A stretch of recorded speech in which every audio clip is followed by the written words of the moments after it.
उत्तर प्रदेश को आप टारगेट कर रहे हैं। उत्तर प्रदेश में यकीनन मजलिस गई, लेकिन उसके बाद भी अगर देखा जाए उत्तराखंड में मजलिस नहीं गई, पंजाब में मजलिस नहीं गई, मगर उसके बाद भी वहाँ पर अगर भारतीय जनता पार्टी की सरकार आती तो क्या लोग ये कहेंगे कि असदुद्दीन ओवैसी साहब का प्लेन वहाँ से रवाना हुआ, उसी की हवा के तहत जो है भारतीय जनता पार्टी की सरकार आ गई। इसलिए देखिए, बी टीम कहने वाले, सी टीम कहने वाले, ज़रा सोचिए, अगर एक सरकार बिल लाती है जिसको ट्रिपल तलाक का नाम दिया जाता है, NPR का नाम दिया जाता है, NRCA का नाम दिया जाता है, मुखालिफत करने वाला कोई कांग्रेस सदन में नहीं होता, मुखालिफत करने वाला कोई रुकने पार्लियामेंट मेंबर वहाँ का नहीं रहता। आप वेस्ट बंगाल से आए हुए हैं, आपके TMC का कोई सांसद वहाँ पर आकर मुखालिफत नहीं कहा। अपनी बिटिया की शादी रखते हुए सदन के अंदर खड़कर बिल की मुखालिफत करते उस काले बिल को फाड़ने वाले असदुद्दीन ओवैसी साहब थे। आप ममता बनर्जी को लेकर हैदराबाद की आवाम यही सोचती है कि हैदराबाद के अंदर सिर्फ हम असदुद्दीन ओवैसी साहब को सब में पहले मानते हैं। ममता बनर्जी जो आपका बंगाल है, बंगाल के अंदर कितने रॉयट्स हो रहे हैं, कितने मुसलमानों को निशाना बनाया जा रहा है। आप देखिए आए दिन, क्या आप न्यूज़ चैनल नहीं देखते?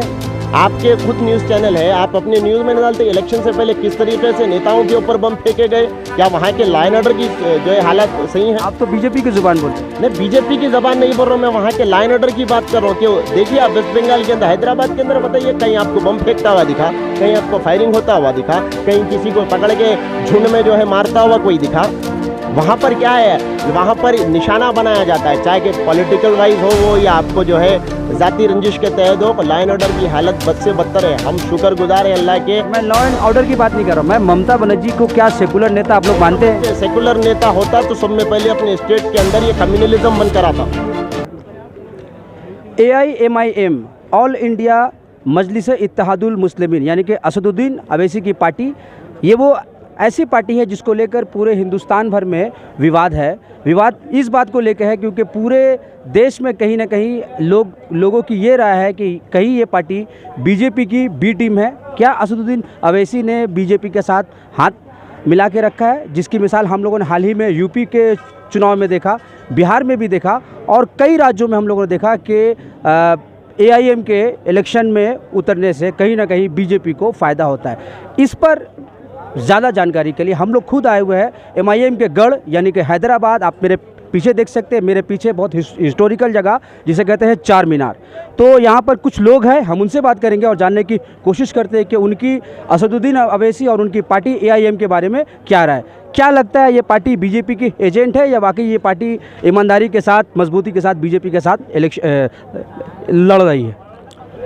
देखिए, सब में पहले तो मैं ये बताना चाहता हूँ कि मजलिस इत्तेहादुल मुस्लिमीन के ऊपर अब से नहीं। सर पहले अपना नाम बता दीजिए। मेरा नाम मोहम्मद अजहरुद्दीन जुनैद है जी, और मैं हैदराबाद का रहने वाला हूँ। और जो है मजलिस इत्तेहादुल मुस्लिमीन के ऊपर अब से नहीं, पिछले 60 वर्षों से हैदराबाद के अंदर ही इल्ज़ामात लगते आए हैं जी। और इल्ज़ामात ये लगते थे कि मजलिस इत्तेहादुल मुस्लिमीन मुसलमानों का नुकसान चाहती है और ये पार्टी कभी जीत नहीं सकती। रिक्शे टांगे वालों की जमात से जमात को जो है कहा जाता था, मगर उसके बावजूद आज 60 साल का और अरसा गुज़र गया।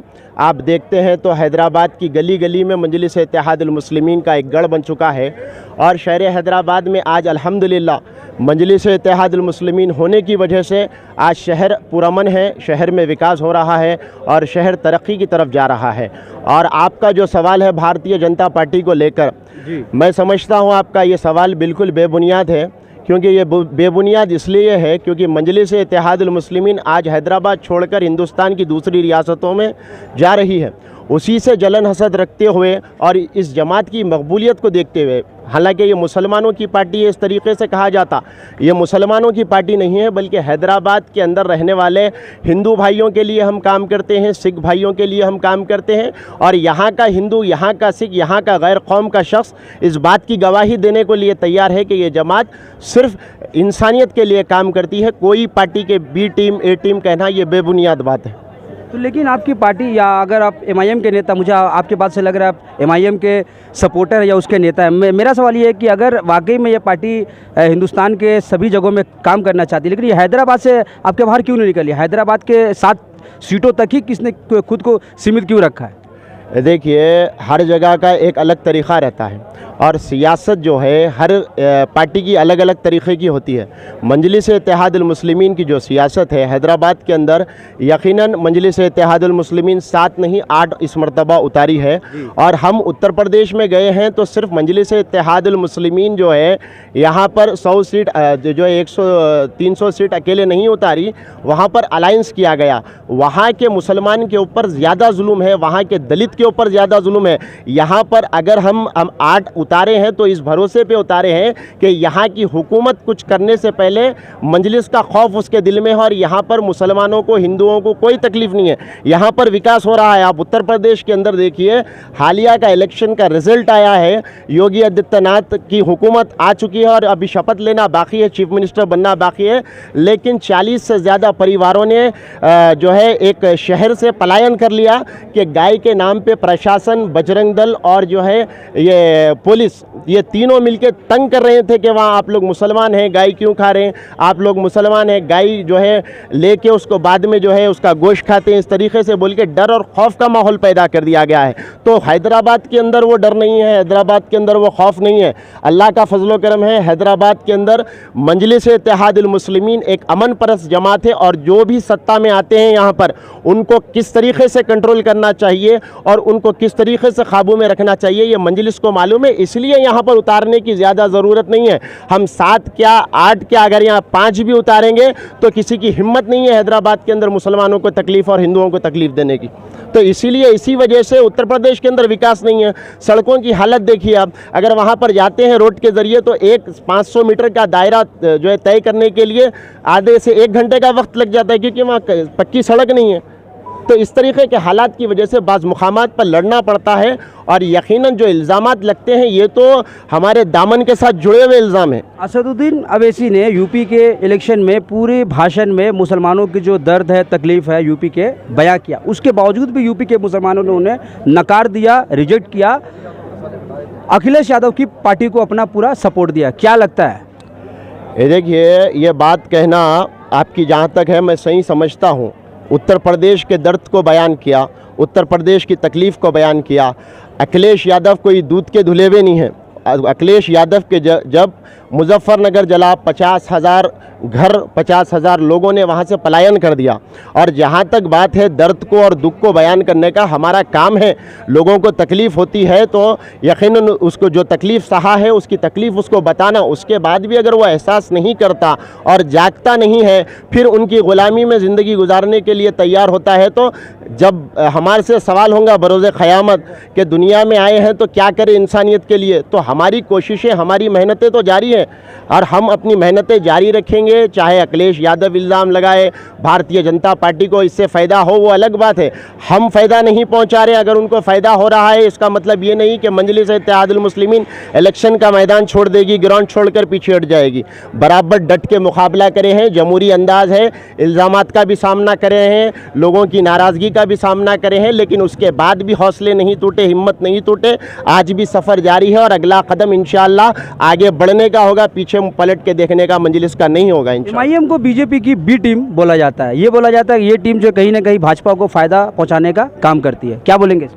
देखिए, भारतीय जनता पार्टी एक वहम फैला रही है हिंदुस्तान के अंदर कि इससे अगर और जो है ये कांग्रेस पार्टी है, ये बुझी हुई जमात भी जो है वहम फैला रही है कि मजलिस-ए-इत्तेहादुल मुस्लिमीन जो है भारतीय जनता पार्टी की बी टीम है। ये बेसलेस जो है कमेंट है, बेसलेस बात है, क्योंकि अगर मजलिस-ए-इत्तेहादुल मुस्लिमीन बी टीम होती तो कई रियासतों में मजलिस-ए-इत्तेहादुल मुस्लिमीन नहीं गई, कई रियासतों में मजलिस-ए-इत्तेहादुल मुस्लिमीन एंट्री भी नहीं करी। आपको हालिया इलेक्शन की अगर बात करूं, उत्तर प्रदेश को आप टारगेट कर रहे हैं, उत्तर प्रदेश में यकीनन मजलिस गई, लेकिन उसके बाद भी अगर देखा जाए उत्तराखंड में मजलिस नहीं गई, पंजाब में मजलिस नहीं गई, मगर उसके बाद भी वहां पर अगर भारतीय जनता पार्टी की सरकार आती तो क्या लोग ये कहेंगे कि असदुद्दीन अवैसी साहब का प्लेन वहां से रवाना हुआ, उसी की हवा के तहत जो है भारतीय जनता पार्टी की सरकार आ गई, इसलिए क्या भारतीय जनता पार्टी की सरकार आ गई, इस तरीके का बयान करेंगे?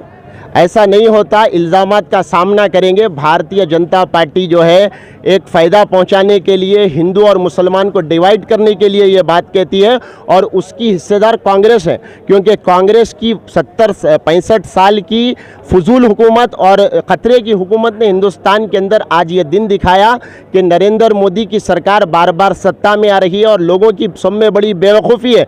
पेट्रोल के दाम बढ़ गए, गैस के दाम बढ़ गए, महंगाई उरूज पे आ गई, आने वाले वक्त में और पेट्रोल महंगा होगा, उसका कोई एहसास नहीं है। बस धर्म के नाम पर डेवलपमेंट नहीं हो सकता, धर्म के नाम पर सिर्फ जो है सियासत चमक सकती है और अपना ज़ाती फ़ायदा हो सकता है। कल के दिन नरेंद्र मोदी सत्ता में नहीं रहेंगे मगर गरीब आवाम और गुर्बत में चले जाएंगी, उसका कौन कहेगा, उसके बारे में कौन कहेगा। मेरे क़ायद कह रहे हैं, तो इसी बुनियाद पर बात कर रहे हैं कि हिंदुस्तान की इंसानियत और हिंदुस्तान के डेवलपमेंट पे बात करके सरकार कुछ काम करे। आज यूक्रेन के अंदर 20 दिन के बाद हमारे कर्नाटका का एक स्टूडेंट जो वहाँ पर बॉम्ब शेलिंग में मारा गया, आज 20 दिन के बाद आता है, तो सरकार का फेलियर भी है बाज़ मुकामात पर। हिंदुस्तान की सरकार को पहले चाहिए था कि बच्चों को वहाँ से सुरक्षित लाए। इसी बात को अगर कहते हैं तो मजलिस को, AIMIM को बी टीम कहा जाता है। असदुद्दीन अवैसी को कहीं ना कहीं पूरे हिंदुस्तान भर में मुसलमानों का नुमाइंदा या चेहरा माना जाता है, लेकिन जब इसी चेहरे को जब भाजपा का जब एजेंट कहते हैं तो आप लोग बहैसियत हैदराबादी, जो कि उनका गढ़ है और आप यहाँ के रहने वाले हैं, बहैसियत हैदराबादी कैसा महसूस होता है आप लोग को? देखिए, गुस्सा तो बहुत आता है, लेकिन हिंदुस्तान एक जमहूरी मुल्क है, एक दस्तूरी मुल्क है, दस्तूर पे चलता है। यकीनन गुस्सा आता है। अगर इस मुल्क में दस्तूर नहीं होता तो मैं समझता आज ये हुकूमत भी नहीं रहती। अगर जिस मुल्क में दस्तूर और जो है हमारा हक नहीं रहता बोलने का, तो आज जो है मुल्क के हालात सही नहीं होते।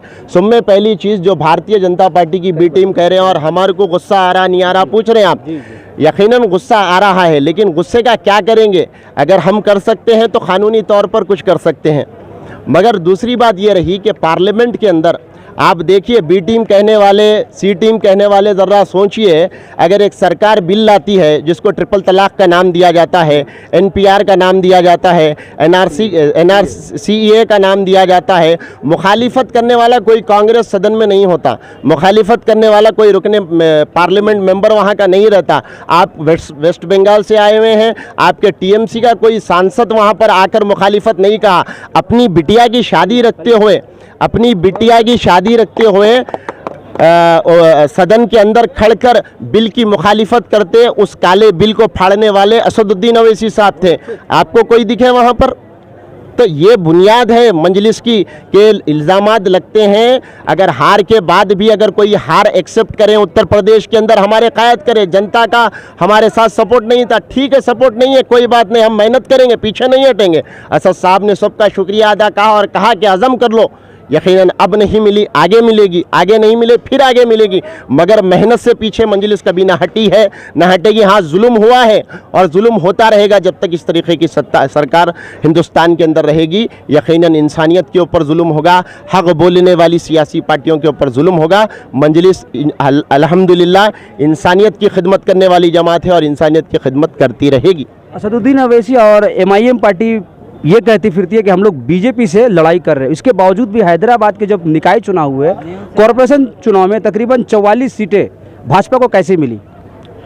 देखिए, भारतीय जनता पार्टी यहाँ पर आई, इनके बड़े बड़े रियासती सदर यहाँ पर आए, रियासत के सदर आने के बाद कई स्टेट के चीफ मिनिस्टर आए, स्टेट के चीफ मिनिस्टर आने के बाद भी योगी आदित्यनाथ आए, शिवराज सिंह चौहान मध्य प्रदेश के चीफ मिनिस्टर आए, ये तमाम लोग आए और इनके JP नड्डा आए, तमाम लोग आए, मेहनत किए, यहाँ लोगों को डिवाइड करने की कोशिश की, हिंदू मुसलमान की राजनीति खेलने की कोशिश की।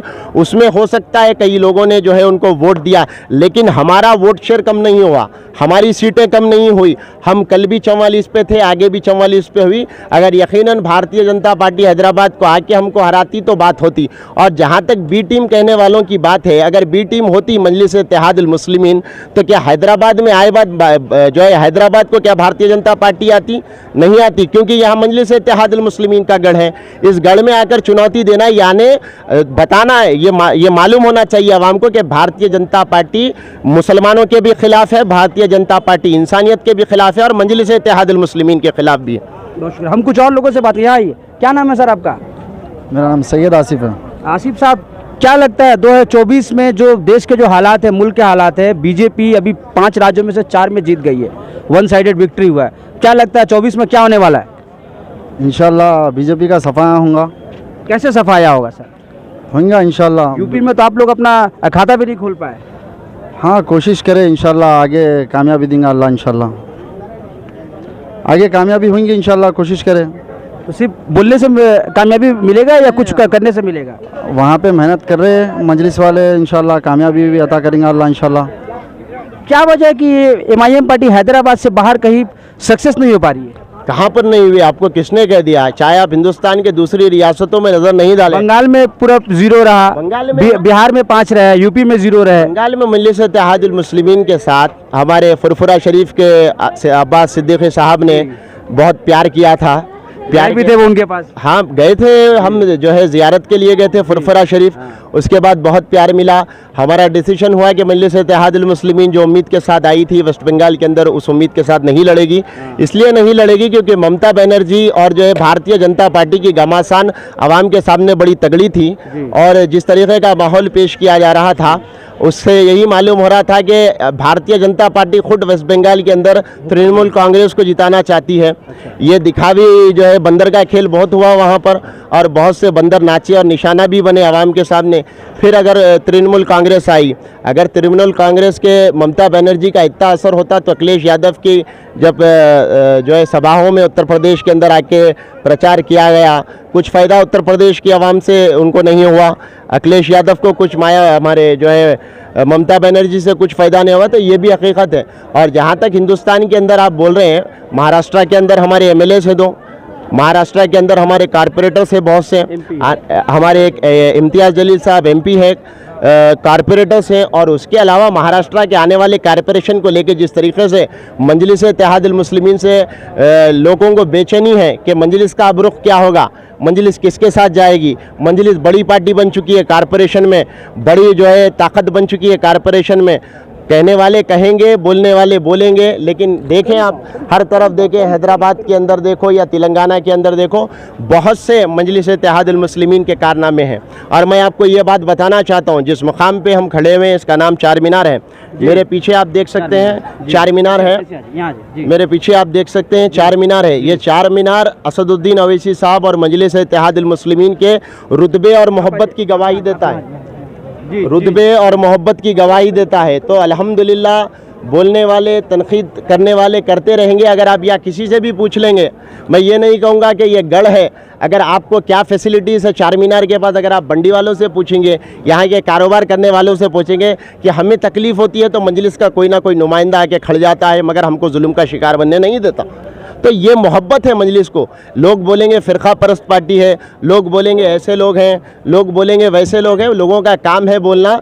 जब कामयाबी अल्लाह देना चाहे तो कोई दुनिया की ताकत नहीं रोक सकते, और अल्लाह ताला जब सबक देना चाहे तो भी कोई दुनिया की ताकत हमको कामयाब नहीं कर सकता। आपने तो असदुद्दीन अवैसी की शान में जितनी कसीदा खानी आपने की, मैं चूँकि बंगाल से आया हुआ हूँ, हालात बंगाल हमारा चैनल है news tag India, Mamata Banerjee को लेकर हैदराबाद के लोग क्या सोचते हैं? क्या उन्हें सेकुलर मानते हैं?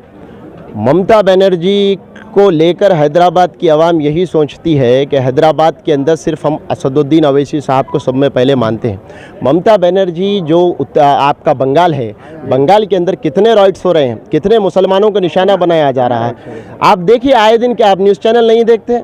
आपके खुद न्यूज़ चैनल है, आप अपने न्यूज़ में डालते इलेक्शन से पहले किस तरीके से नेताओं के ऊपर बम फेंके गए। क्या वहाँ के लॉ एंड ऑर्डर की जो है हालत सही है? आप तो बीजेपी की जुबान बोल रहे हैं। नहीं, बीजेपी की ज़बान नहीं बोल रहा हूँ मैं, वहाँ के लॉ एंड ऑर्डर की बात कर रहा हूँ। कि देखिए आप वेस्ट बंगाल के अंदर, हैदराबाद के अंदर बताइए, कहीं आपको बम फेंकता हुआ दिखा, कहीं आपको फायरिंग होता हुआ दिखा, कहीं किसी को पकड़ के झुंड में जो है मारता हुआ कोई दिखा?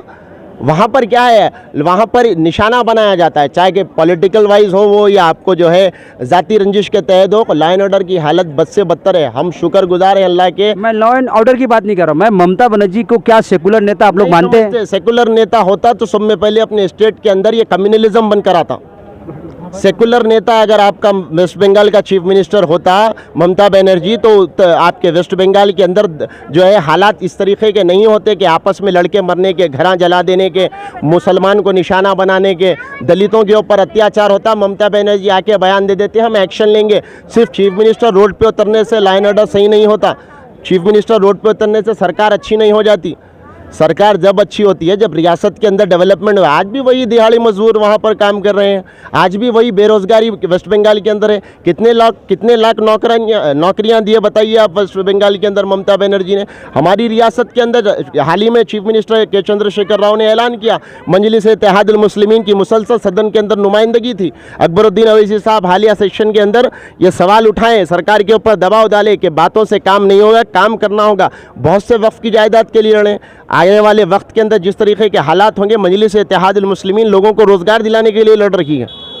ममता बनर्जी ने वहाँ पर किया है कन्याश्री, जिसको यूनेस्को ने खुद कहा है कि ये बहुत बड़ा स्कीम है, जिसमें बच्चियों को स्कूल में जब बच्चियाँ पढ़ती है 25,000 रुपया मिलता है, शादी से पहले उन्हें पैसे मिलते हैं। द्वारे सरकार, वहाँ जो सरकार है, जो सरकारी सुविधा है वो आपके मोहल्ले में, आपके घर के पास जाके कैंप लग के होते हैं। और आपको क्या चाहिए? देखिए, सिर्फ जो है 25,000 रुपये बच्चे पढ़े तो नहीं मिलने के लिए काफ़ी नहीं है, शादी होती है तो पैसे मिले तो काफ़ी नहीं है। सब में पहले शहर के अंदर आपके विकास होना चाहिए। आज हैदराबाद की गलियों में फिरिए, आप पूरा विकास दिखेगा। आप सामने बंगाल का विकास इतना अच्छा है कि आदित्यनाथ योगी जी अपने प्रचार में, अपने जो उनका जो अखबार में जो इश्तहार छपता है, बंगाल के फ्लाईओवर की फ़ोटो छपती है वहाँ पर। बंगाल के फ्लाईओवर की तो वही है। उत्तर प्रदेश के बंगाल के एक ब्रिज की फ़ोटो डालकर उत्तर प्रदेश का विकास उसको घोषित कर दिया गया। अफसोस की बात यह है कि एक अनपढ़ और जाहिल चीफ मिनिस्टर रियासत के अंदर भी है, हमारे देश के अंदर भी है, जो सही से आवाम को अपने रियासत का विकास नहीं बता सकते। हिंदुस्तान के कई रियासतों के अनमोल चीज़ें लेकर वहाँ पर बता दिया गया। अगर आज कोई चार मीनार के पास खड़ के चार मीनार हम बनाए बोले तो ये लोग यकीन नहीं करते, क्योंकि मालूम है 400 साढ़े 400 साल से ये इमारत यहाँ पर खड़ी हुई हैं। तो ऐसे तो बहुत आएंगे, मगर जहाँ तक आप स्कूल्स की बात कर रहे हैं, यकीनन तेलंगाना के अंदर रियासत की हुकूमत ने माइनॉरिटी रेसिडेंशियल स्कूल्स खोले हैं, जिसमें हज़ारों बच्चे तालीम हासिल कर रहे हैं। आप थोड़ी दूर पे जाएंगे, चार मीनार, ये अपने शालीबंडे रोड पे आप आलीशान अभी भी स्कूल्स की लाइट्स खुली हैं, आप जाके देखिए पिस्ता हाउस के अपोजिट में।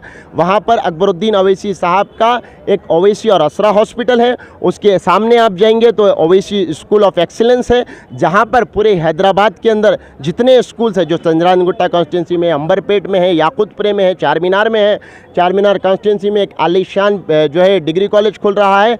10,000 स्कूली बच्चे तालीम हासिल कर रहे हैं। ये कौन सा लीडर और कौन सी सियासी जमात बताइए बनाए, और हुकूमत से भी बनाने लगाए, यहाँ पर भी बनाने लगाए। तो ये मजलिस के कारनामे हैं। यकीनन काम की बुनियाद पर ही हम जीतते आए हैं और इंशाअल्लाह काम ही की बुनियाद पर जीतेंगे। लोग जितने चाहे झूठे इल्ज़ाम लगाए, उससे कोई फ़र्क हमको नहीं पड़ता। बहुत शुक्रिया। तो ये थे एक ऐसे शख्स जिनका ताल्लुक हैदराबाद से है, और हम लोगों ने चार मीनार से आपको बताने की कोशिश की किस तरह से यहाँ के लोग असदुद्दीन अवैसी और MIM के बारे में सोच रखते हैं। उनका साफ तौर पे कहना है कि असदुद्दीन अवैसी पे जो इल्ज़ामात लगते हैं वो सरासर झूठ, बेबुनियाद और हकीकत से कोसों दूर है। हकीकी मानों में वो मुसलमानों की, अक़लियतों की और दलितों की बात करते हैं, और हैदराबाद शहर को उन्होंने बहुत ही डेवलपमेंट शहर बनाया। बने रहे हमारे साथ और देखते रहे हालात बंगाल न्यूज़ टैग इंडिया।